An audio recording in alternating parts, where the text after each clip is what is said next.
Hi everyone, so this is the extended POV version of the reading. We are gonna look at the cards in more detail, and I will maybe provide a little bit more of information concerning the cards. So we started with a general reading. I do these 3-card general energy readings with my Crowley deck. That's kind of my own system that I established a little bit, and then I do use another deck that I feel drawn to, whatever deck this is. So in this case it is the Ancient Italian Tarot, and these decks I use, the additional decks I use for a relationship dynamic. So we looked at the Ace of Cups, the Empress, and the Queen of Swords as a general energy. And the beautiful thing here is, I think, that we do have the Queen of Swords combined with the Empress. So the Queen of Swords is part of the Empress's energy, because the queens always also represent feminine energy, of course, and the divine feminine.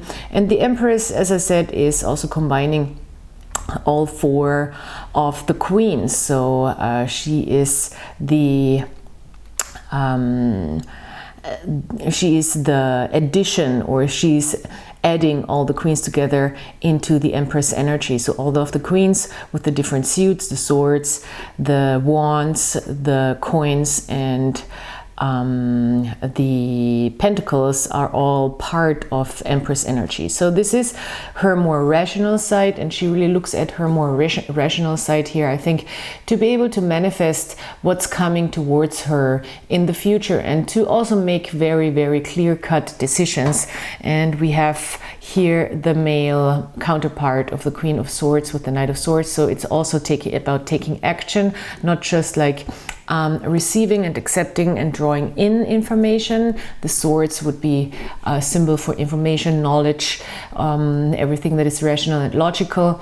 And the knight, in comparison to the queen, is also taking action, making a decision. She is more like the analytical and rational and receptive type of person, and the knight is taking action, moving forward. So we are also activating this side within us. I think the Empress is very well prepared and in an established place to really activate this more active, also logical and rational and decisive energy here with the Knight of Swords. So this is very, very beautiful. I really like this. Oh, look at how nice the sun is coming in here. That's beautiful. So what I also really like with the combination of the Ace of Cups and the Empress is that we have this lotus symbolism here going on, and I was mentioning it for a slight moment in the other reading, but I didn't really go into it deeper. So I like that she's having the lotus in her hands here. So she comes, of course, from a place of love. She's ruling from a place of love and concern and nurturing, and the lotus also is found here in the Ace of Cups, on the bottom of the Ace of Cups, and it's also representing that deeper place of love. In this card you can see really beautifully how this beam of light goes through the card. It really starts underneath the card and it goes through the card. It is a divine connection to a divine light in the above, and it's also kind of a symbol for as above so below. So this is really a symbol of us being a vessel for love. So a divine love, a higher love, is really going through us rather than coming out of us. It's really just working through us. We are the vessel for this love, and in this case the cup is quite literally a vessel. So the lotus is always a symbolism for this deep type of love that is coming out of the dark, out of the mud, out of the dark sea also, because the lotuses, they grow out of the mud. So this is why the lotus is also the symbol of deeper, of more divine, and of more unconditional love. And this type of love is not necessarily towards a certain person. This would more be the Two of Cups. This would be the soul connection. This is really a self-generated love, a love for all creation, a love for the divine, a love that we just feel out of ourselves, and that is kind of generated just out of ourselves, through ourselves. So this is really beautiful. It's very connected, very emotionally connected to a higher power, or to a heart energy, and it is flowing and it is expanding, as you can see also in this card. It's very expansive, the symbolism. So I love that this is here in combination with the Empress, and emphasizes again the energy of the Empress being a ruler that comes from a position of love, but at the same time is very, very powerful within herself. So she looks at this rational side of her, which I like that it's also on the right side of the card, because the right side often gets, the right hand especially gets connected and associated with the more rational side of our brain. So kind of like that combination as well. And I would, in a reading, if I would read the cards like right away, I would probably take this into account as well, because I very much like to include the physical and the neurological type of sensations that I feel or that I sense intuitively during a reading. So yeah, so we have this double rational energy here with the Knight of Swords, Queen of Swords. They are a divine counterpart, and they are in other decks it would be the Queen and the King. In this deck, in this particular Thoth deck, there are no kings, so all the kings are replaced by the knights. The knights are actually the king energy. It's a little confusing, but instead of the knights we do have the pages here, and then we have princesses instead of the pages in the Rider-Waite deck. But I can go into this, or I will most definitely upload a video at some point really going deeper into this. So yeah, we have these divine counterparts of logic, even though the sword element is more of a masculine energy, or is described as a masculine energy. The air energy is a masculine energy. So we do have fire and air here in this Knight, and we have water and air here in this Queen. So we do have a masculine and a feminine that is still combining to a higher consciousness. So yeah, it is a really good combination to really take decisive action, and to also come from a place of strategy, of analytical thinking, and of cleverness and smarts. So this is that type of energy. I think when this card is on the bottom of the deck here, it's the overall type of energy is taking decisive action, but we are coming from a very inspired and calm and comfortable place here with the Empress, to be able to have a good view on a situation, a calm and a very, very stable also position from which we can really take decisive action. So yeah, I really like that. And we are going to look at the relationship reading also a little bit in more detail. I do read the cards, as you know, the right side is the other person, the left side is ourselves, or the part of ourselves that is mirroring the other person, and here we do have the combining element of these two people in relationships. So also the bottom of the deck I will take into account. I did not do that in the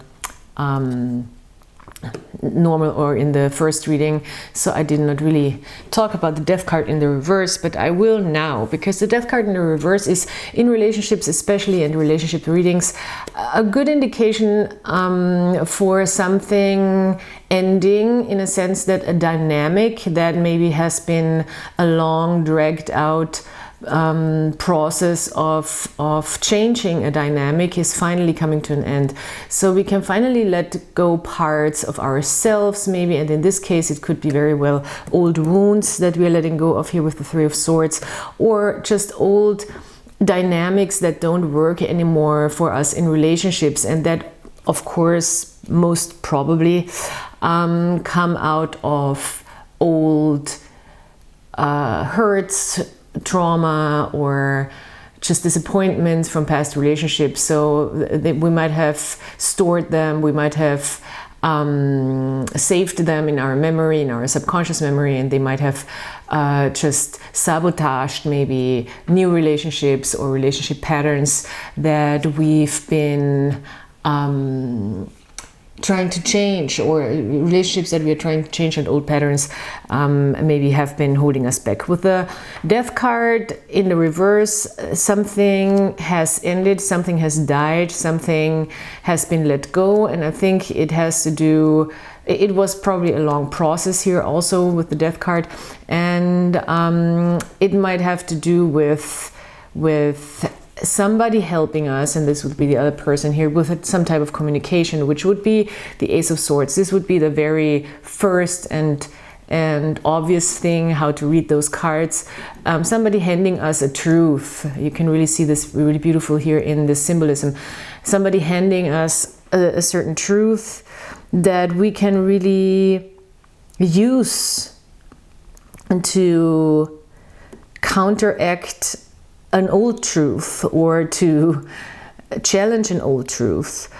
The Three of Swords here is in the reverse, and I can see that because mainly of the, in these cards is a little tricky, but mainly of these leaves here. So this would be upside, this would be upright, and this is in the reverse, upside down.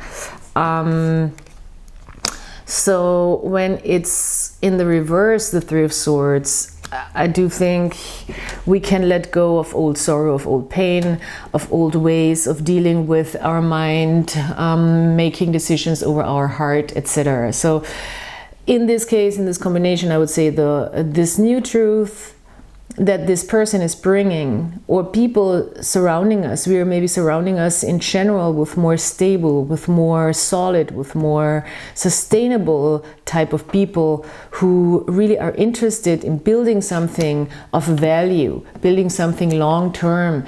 And the way they navigate, and the way they navigate their truth, the way they communicate is really helping us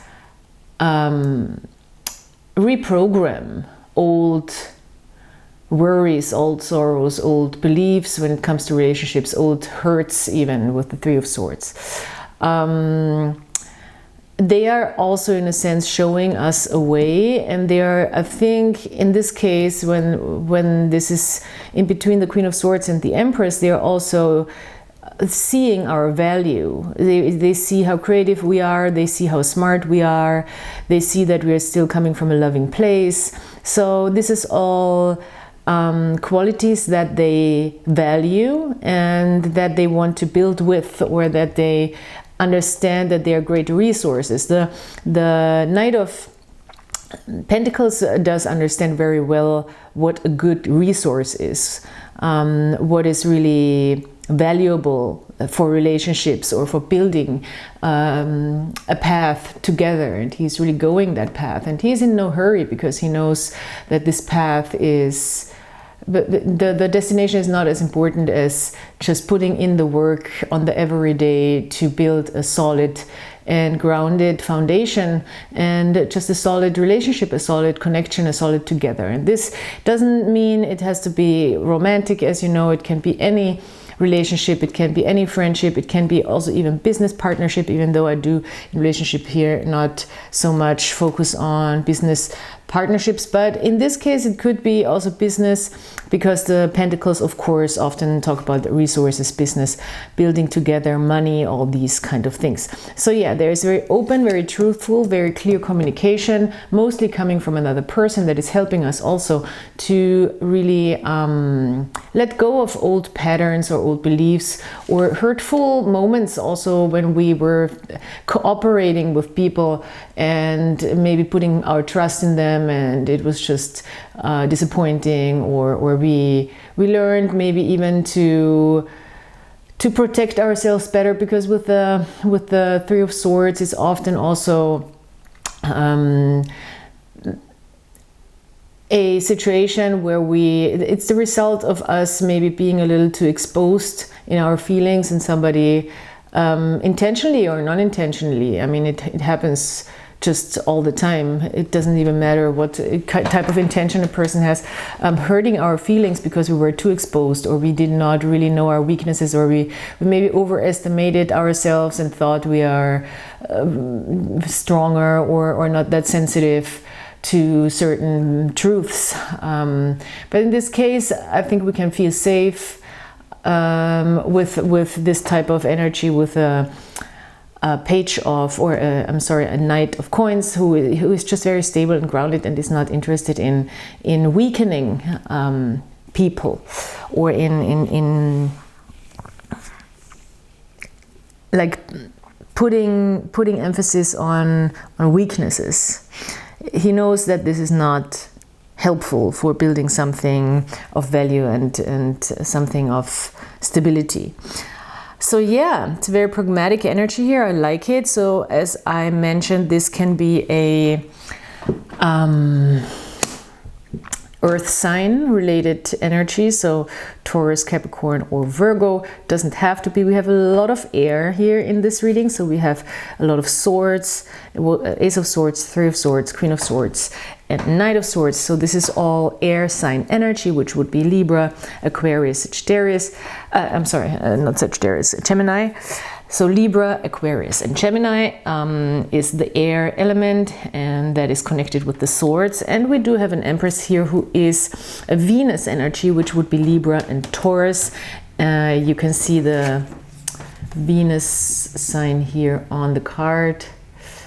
And we do have the Cups, which is also water energy, like the Empress is water energy, and part of the Queen of Swords, the Queen part, is water energy. So the Cups and the water and the Queens, they all go together. It's all the same type of feminine or archetypal feminine energy. And with the Cups, we are in of course, emotional realm. So this would be the signs of Scorpio, Pisces and Cancer. It doesn't have to be, of course, but can be. We also have a Scorpio card here with the Death card. Death is also standing for Scorpio in most decks. So in general, this is a Scorpio type of energy. And beautifully enough, there's another Ace of Cups right underneath the Scorpio card. So look at that. That's just beautiful. And this is an amazing imagery also, I think, of the Ace of Cups. A wonderful Ace of Cups.